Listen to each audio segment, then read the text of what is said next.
10 years ago, when I was having my 21st birthday, I decided that I wanted to go to Vegas. I had the whole trip planned out. My older sisters decided they wanted to come, along with our cousin Gail. I got my own room, while they decided to room together. Gail, cousin, and Vera, middle sister, are 2 years older than me. Christina is 5 years older. Gail and Vera ended up moving into my room with me, because Christina was the worst person to room with. She was a horrible addition to the trip and we ended up telling her to just do her own thing. She wanted to be in bed early, she wanted to go see a musical instead of going clubbing. She wanted to eat early, then wake up early. I love Christina, but this was not a great trip. We still talk about how horrible it was.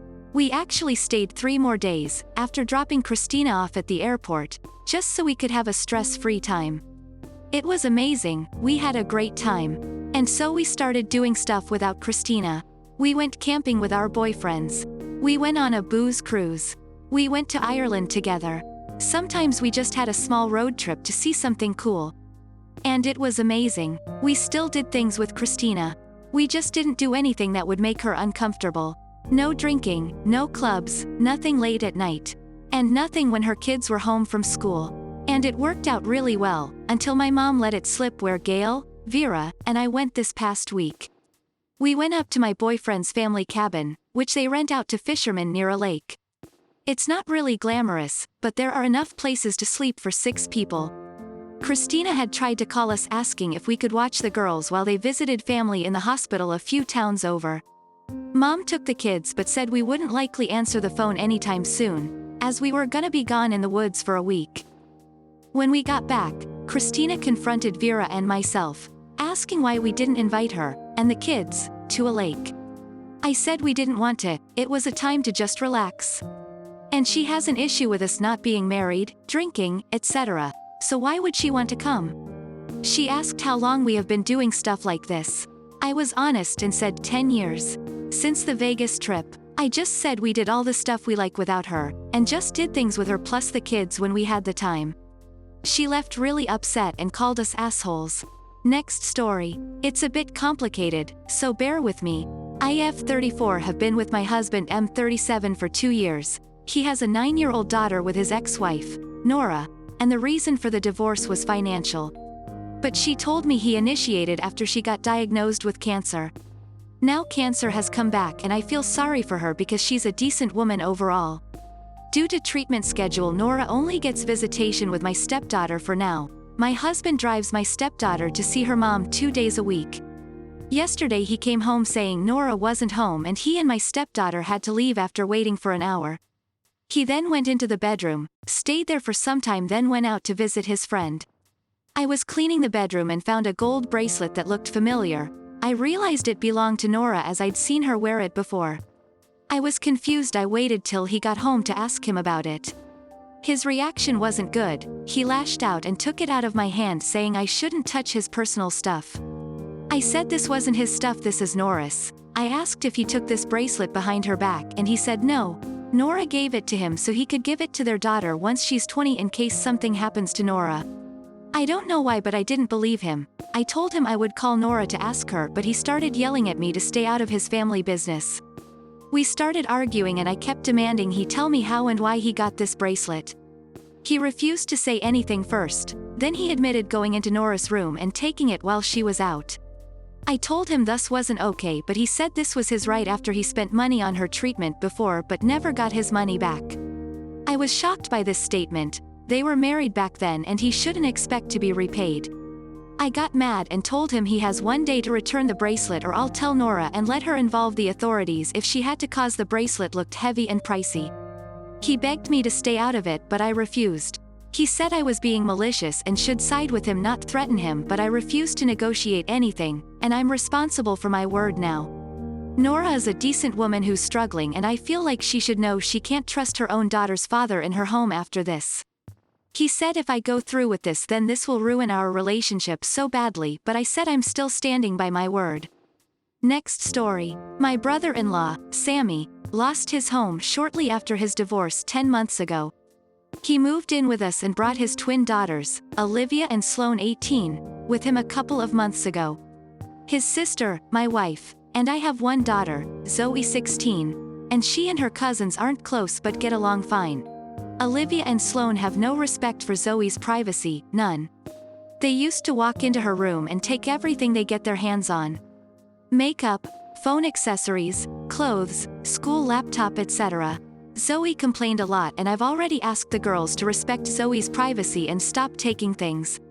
My wife and Sammy saw no issue with this. After all, they're girls and this is typical teenage girls' behavior.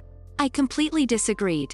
Last straw was when Zoe bought a $60 M.A.C. makeup kit that looks like a paint set that she saved up for over a month, and one of the girls, Sloane, took it without permission and ruined it by mixing shades together while using it.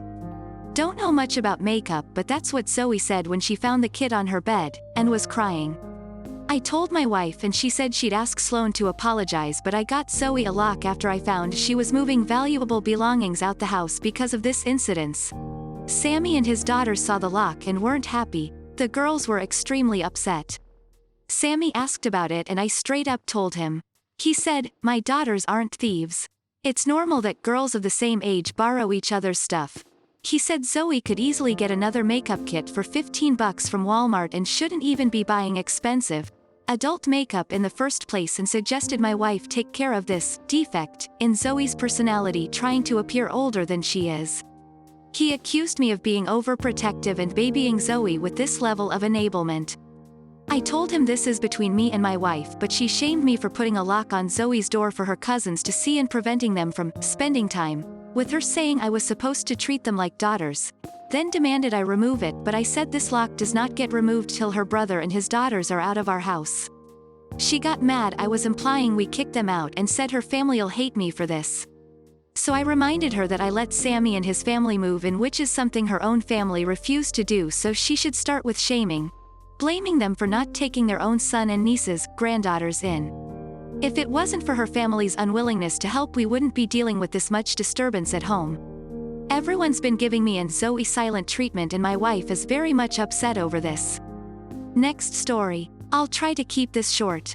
I had a 1967 Impala 4-door that I bought in February 2019. A couple months ago I bought my first house that had a 2.5 car garage. I moved the car in and started tearing it down for a complete restoration. I had the body in one bay and the chassis in another, plus the whole garage filled with parts.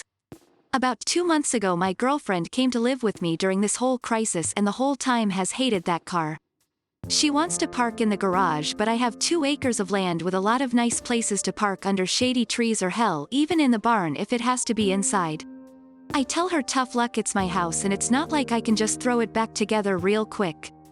Anyways, I was out of town for a couple days on a business trip for the small local company I work for. When I got back, my girlfriend was all smiles, making me food all the time, doing all the chores, all that. I thought maybe she just was happy to have me home, but then I realized that I didn't see her car in its usual spot. I asked her where she parked so I could make sure I mow that area and keep it clean, and she said not to worry because she parked in the garage. I asked how and she told me to go check it out. Turns out that while I was gone she hired some people to come over and move everything related to that car, including the drivetrain, body, and chassis and all parts, and take it to the local dump, scrapyard. I was absolutely dumbfounded. I had spent over $11,000 on that car, including new parts, services, and the car itself. I told her that I was going to be taking her to court for that and she brushed me off like I was being dramatic. I told her that it's done between us and to pack her things and leave. I admit I was really angry, but I did end up getting a lawyer, and as I have all the receipts for all that money spent and I have her on my house's security cam footage letting the guys in and watching them take it all, I think I can win. Her family and friends are absolutely blowing me up, saying it's just a stupid old piece of junk and that she cannot pay back all that money I spent, and that I should just let it go. But I have been putting all my time, effort, and money into that car for a year and a half now, and goddammit if I am not going to get justice for what she did. Aita, edit. Thank you all so much for the support and awards and everything. I'm glad I have some people on my side. I got a call from her mom about 20 minutes ago and she told me that I was ruining her daughter's life over a stupid car. I told her she ruined her own life. I've been gathering documentation and stuff and I'm about to head down to the police station and file a report, as suggested by Lots here. Once again thank you all. Update. Went to the police station last night, was told to come back in the morning. Just got back and filed an official report against her for grand larceny and grand theft auto. I showed them all the receipts I had for the car and the footage of her letting the guys come and take it as well as the title for the vehicle in my name. They said they will be in contact with all three parties, me, XGF, and junkyard guys, soon and they will hopefully be able to recover some or all of the car. Just have to wait now. Huge update. They found my goddamn car. The junkyard guys apparently were in the middle of hiding it when the police came to ask them questions. It was on a forklift and they were gonna put it on top of a pile of cars that was hidden behind more piles of cars. They said it was theirs and they had the title, but obviously didn't have the title for it, and since they matched the VIN on the chassis and body to the VIN on my title, it was obviously mine. I know at least one person there has been arrested. I think he was in the camera footage I talked about earlier, but IDK if it was the boss or whomever or even his specific charge. They also told me they would be looking into this specific junkyard for any other vehicles reported stolen. They said they haven't been able to get in contact with my ex just yet, but they're working on it. I am just so glad they found my car. Luckily I made quite an album of pictures detailing me tearing down the car, and so I can use that to prove what parts they had were mine, so I can hopefully get most or all of it back. Police haven't let me take it back home yet as they say it is evidence or something, so hopefully I can get it back eventually. Thank you all so much for the support and advice. She's gonna be alright.